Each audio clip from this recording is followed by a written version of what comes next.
Today on Inside Utah Politics, the race for governor. Another candidate is officially in the mix. Salt Lake County Councilwoman Amy Winder-Newton is here to talk about why she wants to become the state's next chief executive. Plus, a new report shows a sharp increase in the number of uninsured children in Utah. We'll take a look at the latest numbers and what's behind that climb. Time now for Inside Utah Politics. Good Sunday morning, and thanks so much for joining us. I'm Glenn Mills. It's time to go inside Utah politics. We begin this morning with Amy Winder-Newton, Republican candidate for governor. Amy, you've been a contributing guest on our show, but this is kind of a new capacity. Welcome back. Thank you very much. Thanks for having me. Okay, so you have officially made the announcement. You're in the race for governor. Correct. As you thought about that and tried to make this decision, what was it that led you to say, yep, I want that job? You know, Utah is a fantastic state. We have such a bright future, and as I look ahead and look where I want my Utah to be down the road and how our kids and grandkids and our posterity can enjoy this beautiful state, I really care about long-term planning. And to me, that was a piece that was very important as I looked at wanting to make a difference in our state. There are a lot of potentially big names, 100% name recognition, big money getting into this race. When you looked at the potential field, what did you think about and what were factors that went through your mind there? You know, sometimes you can weigh the field, but oftentimes you have no idea who's going to jump in. And for me, it wasn't about looking at, the people who could get in or the people who were in. It was about making the right decision for how I can best serve. And I feel like this is the capacity where I can best serve. I mean, I've had experience on the county council as the chair with 5 Republicans, 4 Democrats, and a Democratic mayor. And we know how to get things done in Salt Lake County. We know how to work together, and I think our state needs somebody who knows how to bring people together, who knows how to build relationships to get things done, while still standing on principle for the things that matter. And so that's one reason. And another thing that I've done is been involved in local government for over 25 years. I served on a planning commission for 8 years. I helped incorporate Taylorsville City. I was a school community council member. I worked for my city in economic development and communications. And so to be able to use that local government experience as we look at growth issues and education and workforce and all the things that we're facing was really important to me. Anything else on your resume that you would want to point out as far as qualifications go? I mean, I'm a mom of 4 kids. Most of my kids are grown and gone.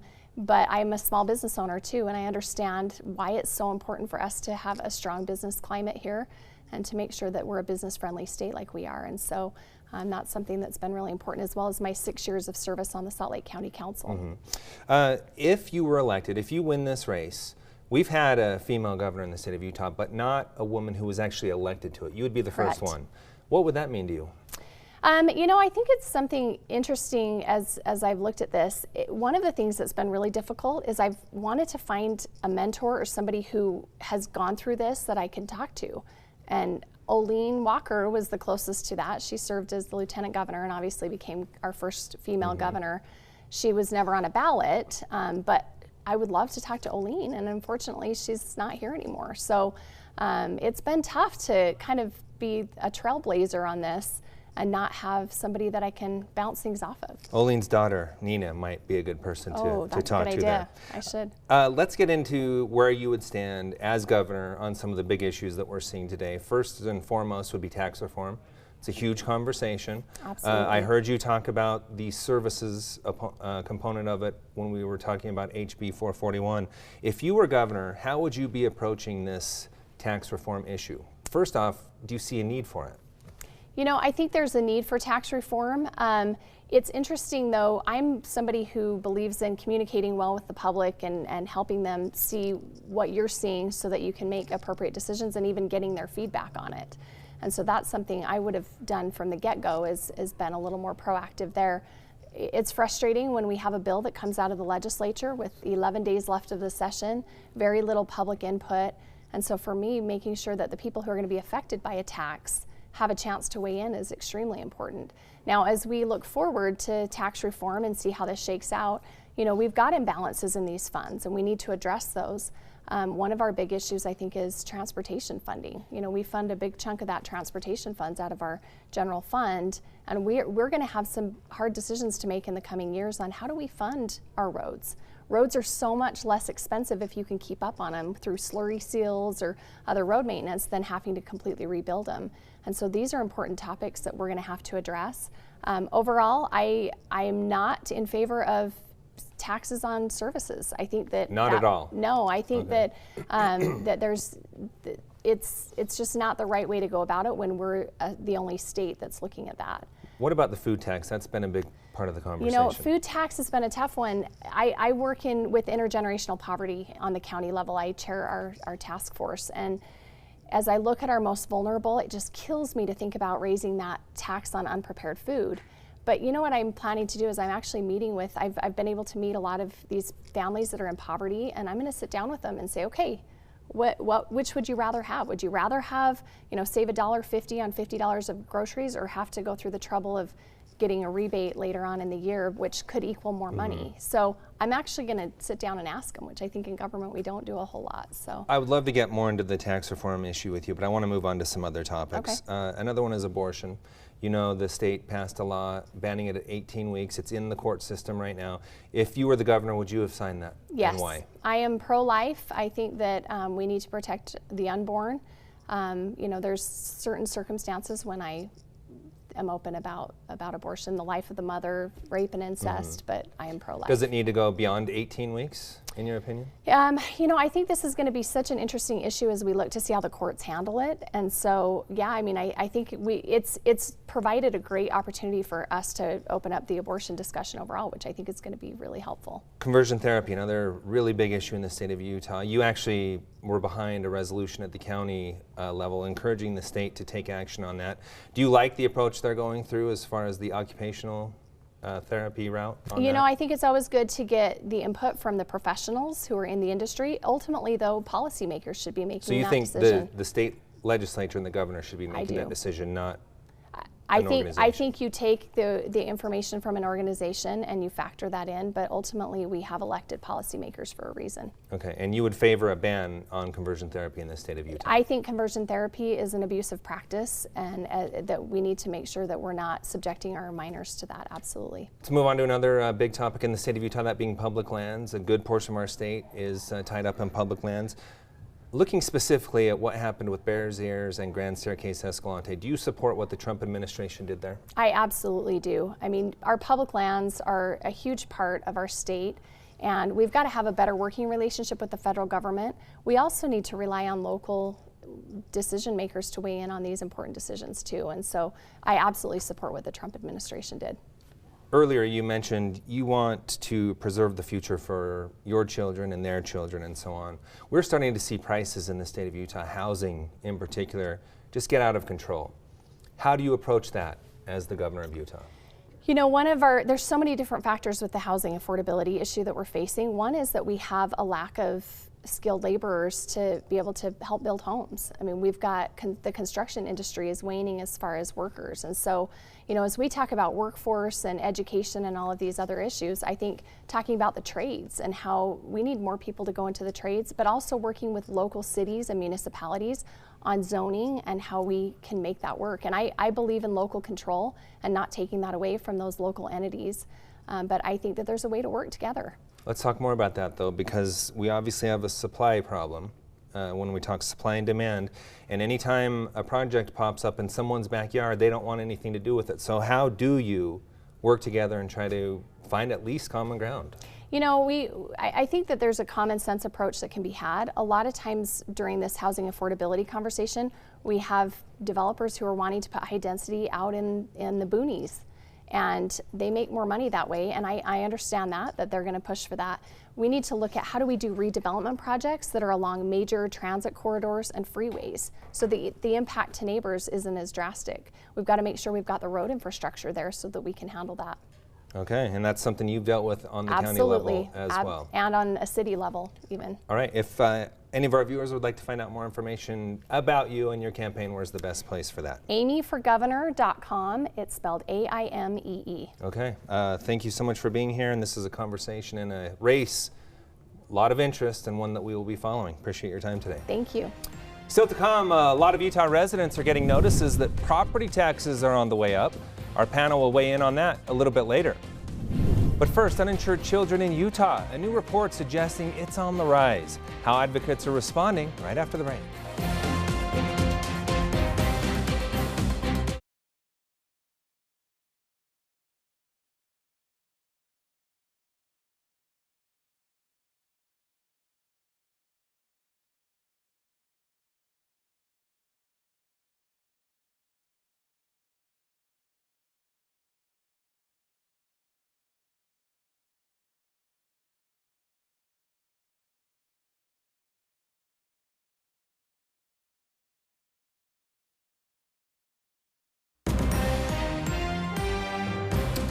A new report looks into the problem of uninsured children across the country and right here in Utah. Jesse Mandel with Voices for Utah Children is here to help break it all down for us. Jesse, welcome to the show. Great to have you back. Thanks for being here. Thanks. Let's start into the numbers. What are we looking at as far as Utah-specific numbers of what this report reveals?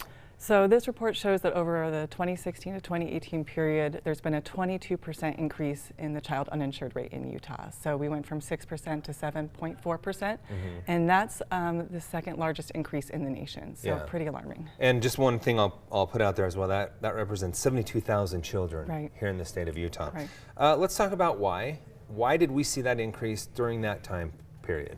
There's a few reasons. So over that time period at the national level, we saw threats to the ACA, potential cuts to Medicaid, delays in CHIP funding, cuts in Navigator and outreach funding. So all of that has had an effect here in Utah. And we've also seen more rhetoric and policies that are anti-immigrant, and that's created a climate of fear and deterred some of families that are eligible from enrolling. Yeah, talk more into that though, because there are some specific issues with that when we were in the state of Utah when it comes to undocumented children, because you say there aren't really a lot of undocumented children here in the state that are falling into these numbers. Right, we're talking a lot of families that, children that are mixed status families, that are eligible for programs like CHIP or Medicaid, but might be concerned about enrolling because of some of the national and federal level conversations and rhetoric that we're hearing, like the public charge rule. Okay, so since that time frame, we've seen Medicaid expand more here in the state of Utah. So what type of impact might that have on this problem? Well, certainly more parents are now eligible, but we're seeing low enrollment rates, and so there's the need now to move towards full expansion, and I think this report really speaks to that need so that we can clear up the confusion and we can ensure that kids and parents are getting enrolled, because that affects, when parents are uninsured, that of course affects kids' coverage too. Why are we seeing that low enrollment rate though? Because we thought it'd be quite a bit higher than what it is right now. Yeah, well, I think there's been a lot of confusion, and because of these national pressures, you know, that's also affecting how parents are choosing to move forward with coverage for their kids as well, like we were talking about, because of the confusion at the federal level. But there's certainly state level things that we can do to counter that. Okay, let's talk about that, but first I want to ask you, of these 72,000, are most of them eligible for care and they're just not getting it? Yes. Yeah, we're talking kids across the state. Most are eligible for coverage, and a lot of them are low income. And even more alarming, we're seeing a lot are young children. So in 0 to 5, 1 to 5 are actually is where we're seeing an increase in the uninsured rate, and that's a critical time for kids to get covered. And in that situation, we assume that their parents are now eligible for Medicaid expansion as well, and maybe just not getting out and getting coverage for that. More parents are, and if we move forward with full expansion, then even more will be eligible for Medicaid. Okay. Outside of full expansion, which we are starting to trend to, given what's happening with the environment and the replacement bill, what other solutions you're looking at? Well, first, definitely any family that and any child that can enroll should. So we do want to just put that out there. Call 211. Make sure that you get connected with coverage. And like we're saying, more parents might be eligible for Medicaid now, so it's always a good idea to check and find out if a parent is eligible or their child. So that's, you know, we need to make sure that we get that word out there. But we also need to do things at the state level. We need to invest more in outreach and enrollment, and we need to adopt policies. We need to eliminate barriers to Medicaid coverage, and we need to adopt policies that help kids not just get covered, but stay covered. So continuous coverage, year-round continuous coverage policies. We don't have year-round continuous coverage in Medicaid, and that creates a lot of disruptions in kids' coverage, and it means that if a parent takes on an extra shift at work, they could get penalized and their child could lose coverage. So we need to do things to eliminate that cliff effect that we still see affecting families with children enrolled in Medicaid. All right, and I see you up at the Capitol all the time working on those very things. Yeah. We'll continue to follow that. And you mentioned a very important thing. It's as easy as calling 211 Right. to get all that information. Thanks so much for being here. Thanks so much. Appreciate your time. Thank you. Coming up, we're talking taxes. State lawmakers are pushing a plan to reform the system. Our panel will debate the issue after the break.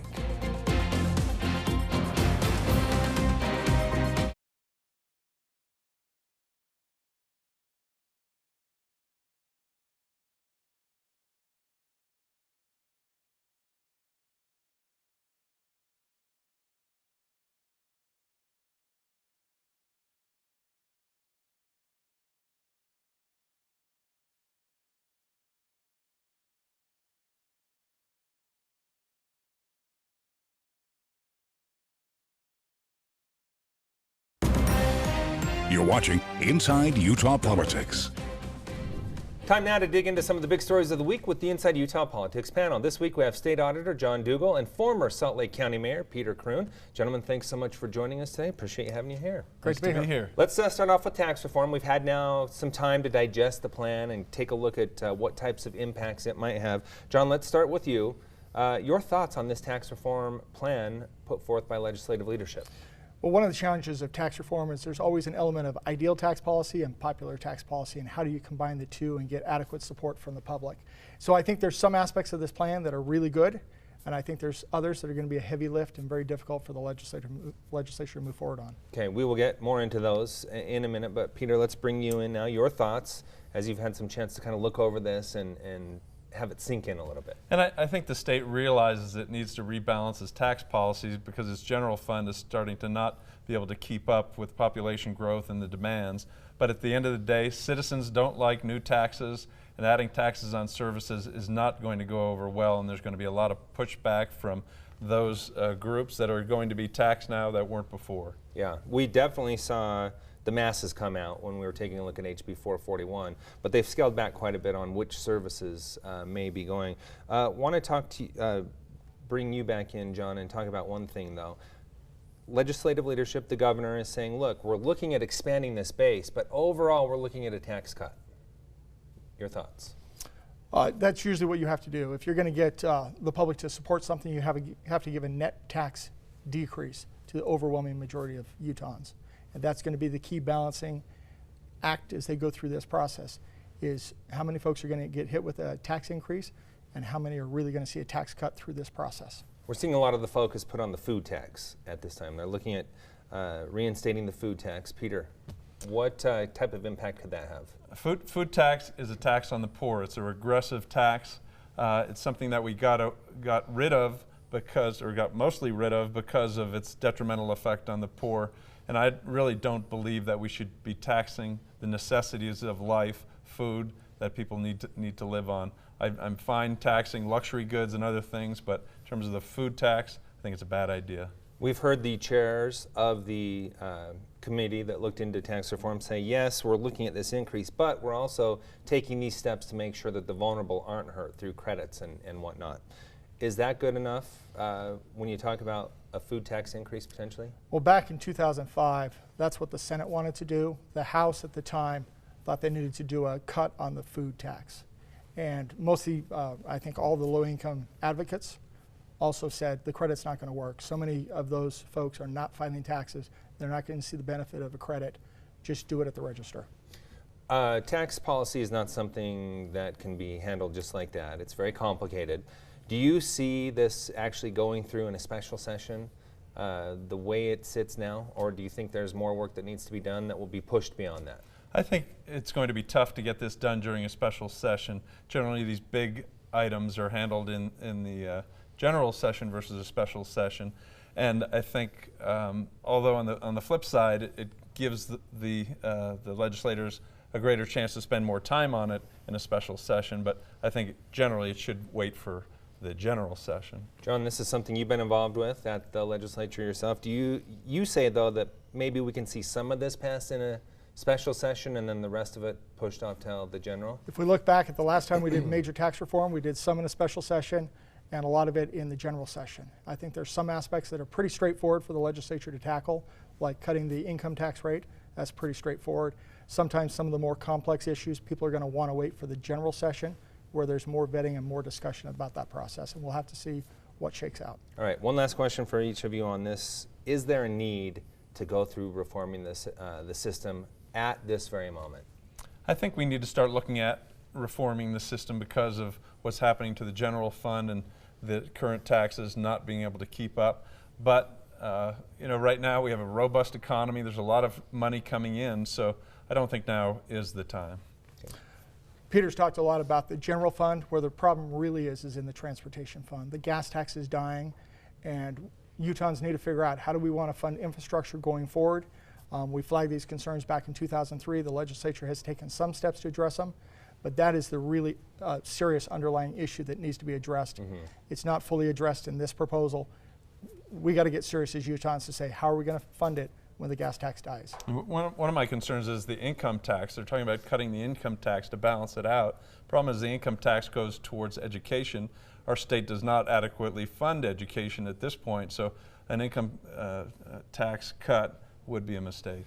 Well, the governor has also made it very clear if we're going to remove that earmark, which you're talking about there needs to be a steady fund flow for education funding in the state. I want to move on to property taxes because Utahns all across the state are starting to see those go up. Several entities across the state have increased taxes. More are looking at it here pretty soon. You've been there before as a county mayor. Talk through the process of property tax increase and when it might be necessary. Well, it's necessary when you can't pay your bills anymore or there are a lot more demands. Now, in a robust economy, the local governments are probably saying this is a good time to raise taxes because people are doing well and can probably pay more taxes. Also, in local governments, when the economy is good, that means that people who work in government want raises. Otherwise, they can go back into the private sector. Health insurance costs are going up, and most of the cost for local governments is the people that work there. So at some point you have to raise taxes because you have to pay increased wages, you have to pay increased health insurance premiums. So probably now is a good time to look at that, although when everybody starts looking at it at the same time, then it's a cumulative effect and people aren't happy. John, you're a Utah County resident. Your county is looking at a significant increase. Your thoughts as they go through that process? So one of the key things is, first, I think most Utahns view property tax as the most hated tax in the state. That so many feel like they don't actually own their property when there's a property tax. I think the Utah County Commission is going to really have to explain the necessity of going through this process in such a significant increase. There's been little bits that we've heard at this point, but I think generally the public doesn't know why they have to take such a drastic step. Okay, we're coming down to the final days now. On Tuesday, a new mayor will be selected for Utah's capital city. Peter, what are you watching for as we come into the final few days on the mayor's race? Well, you look at fundraising, first of all, because that's usually a sign of how the candidates are doing. Erin Mendenhall's had a lead in the fundraising race, so and the polls show that she's slightly ahead as well. So that's usually a sign. There are two great women who are running for office. First time we have two women running against each other in the final election. So I think either one of them will do a great job and look forward to working with those people in the capital city. John, as a conservative from Utah County, what are you watching on this race? I think probably the key thing many conservatives are looking for is they're not going to get a mayor in Salt Lake City that starts screwing up the whole state. They want somebody who's going to be an even keel for the capital city of the state, somebody who Republicans can work with. And I think either candidate. I was going to say along those lines, do both of those candidates fit? I think both those candidates fit that bill. Okay. I mean, there's a lot of key issues in Salt Lake City that aren't really issues, if you will, in Utah County and other parts of the state, but those are the issues. But as the capital city, obviously, it can have an impact on the entire Absolutely. state. One of the issues in this race is the fact that a state legislator is coming in to run the capital city. And if you think about it, the last two mayors have been former legislators, and there's been some friction between the council and those former legislators as mayors. So that is one of the things that's being discussed with Luz Escamilla being a former legislator, while Erin Mendenhall is a current city councilwoman. Yep. All right. We will watch. Isn't Luz current? Yes, she is. We will watch to see how that plays out. Thank you for being here. Appreciate it. Absolutely. Stay with us. We'll be right back with more Inside Utah Politics right after the break.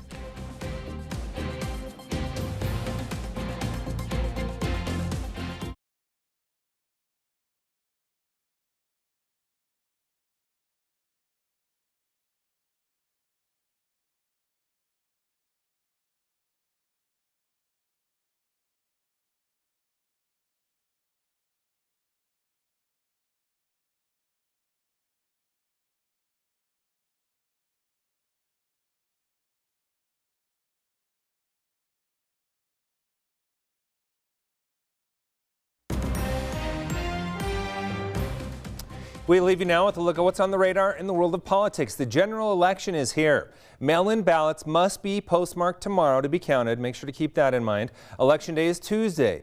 And then the general legislative session is just a few months away. Opening day is set for Monday, January 27th. And make sure to connect with me on social media. I'd like to know what you think of this show and other issues that are important to you. You can email me at InsideUtahPolitics@abc4.com, or you can follow me on Twitter and Facebook. Just log on and search Glenn Mills ABC4. Thanks so much for making us part of your Sunday morning. We hope to see you again next week as we go inside Utah politics.